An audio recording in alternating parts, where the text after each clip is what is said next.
Ben McKee, Volquest.com, here with Tony Vitello after Tennessee's sweep of Florida. First, Coach, just how good did it feel to be back?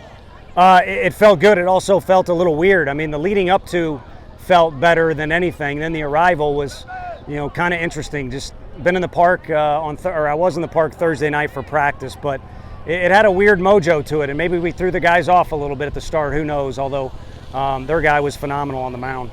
What did it say about this team that they can be no-hit for 7 innings and then they score 3 in the 9th and then 2 in the 11th? Everything that you would come up with. I mean, I don't think you could define it in one word. I mentioned character earlier and relentless as well, but I think unity, because you need a bunch of guys to rally together because it's not going well for any one guy, and so that means you got 9 potential position guys that aren't in the lineup that could feel sorry for themselves or detract from what the ultimate goal is, and that's to compete every inning, which is an attempt to win, but just to compete.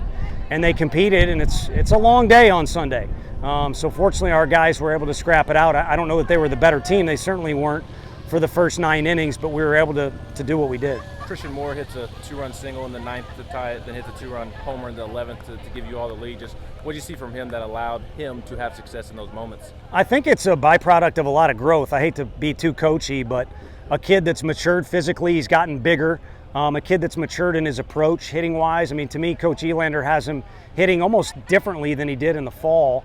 And then, too, just buying into or becoming a great teammate. And all those things wrapped into one have you prepared for that stage. But there's also a little extra factor in there that he and some of his teammates have. I think he kind of likes when it's a big deal. You go to Minute Maid and it's a big league park and all that hoopla. He liked being out on that field. I think he and some others like when it's an elevated stage, if you will. The 2 hits that will probably be forgotten were Drew Gilbert's triple there to break up the no-hitter, and then Jarrell's homer to lead off the 9th. Just how big were those moments to get you guys going? Yeah, they were enormous. You felt a big gasp of air in the dugout. Just when are we going to get something? And there were some hard contacts, but we had nothing to show for it. And what I think I could add on to your point is that triple is all for naught, and that first hit of the game is all for naught if Trey Lipscomb doesn't put the ball in play. I think it was with 1 strike, but his first swing, he took a big hack and didn't make contact, or if he did, he fouled it off. And then he shortened up and kind of had a team approach and drove in that run. And every run is huge, no matter where you're playing baseball, but I'd like to think especially in the SEC. Yeah, and then you have McLaughlin, Mabry, Walsh kind of calming the storm until the bats can get going. Just what do you see out of those guys? They each piece did what they had to do. And Drew Beam, we had a conversation that we'll keep between he and I, but he got us into the 5th inning, and we were in a position to win the game. And each one of those guys just did exactly what they needed to do. And then Redmond was phenomenal and pitched in some really quirky situations. And I think win or lose, I hate even thinking that, but it's a very distinct possibility we lose that game. We still get better as a team because of all those quirky situations that we were put in by Florida, who did a lot of stuff today right. Just what do you see from your team that you were able to sweep this weekend and you weren't at the ballpark? What do you see from Josh Elander and the guys just being able to handle business this weekend? Yeah, I saw my value is very low. No shock. I said it before about Coach Elander. I forget who I was discussing it with on the radio or whatever, but it's good that Vol fans now know who he is. I mean, Vol family, or Vol Nation, you could, I guess, call it, is a tight family. And he's a big, big part of what we have going on. And I think as the year goes on, people see what Coach Anderson is doing with our pitching staff as he's done in the past. So there's younger guys, too, that can help. My role is, I feel like it's small because they're so good at what they do, that laundry list of guys that we have.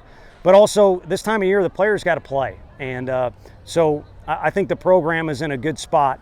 And they don't need me, and we also don't need any one player. It's a group deal. And it's a testament to the culture that you all have established, is it not? I think there's a brand name for sure.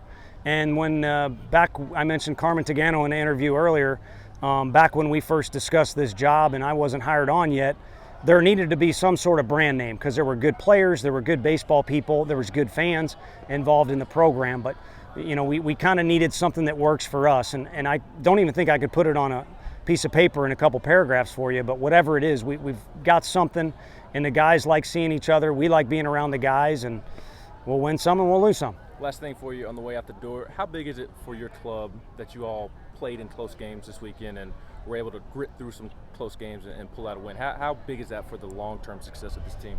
I think it was big to play a really good team and see really good stuff. I think it was big to play in the humidity and the heat. It's been a quirky spring everywhere. And that first one, the kids don't think it's a big deal, but have been coaching long enough, it is a big deal. And then you mix in all the things you're talking about: bunts, steals, intentional walks, tight games, all 3 days. It's huge for our team because we want to keep inching in the right direction, and that's being on an incline of improvement. And there's no doubt we still have things to work on, but each weekend this group seems to play, we kind of have a unique set of circumstances we can put in our back pocket and say, well, now we've done this, or now we've seen this. Appreciate your time, and congrats on the win this weekend. Thank you so much. Appreciate it.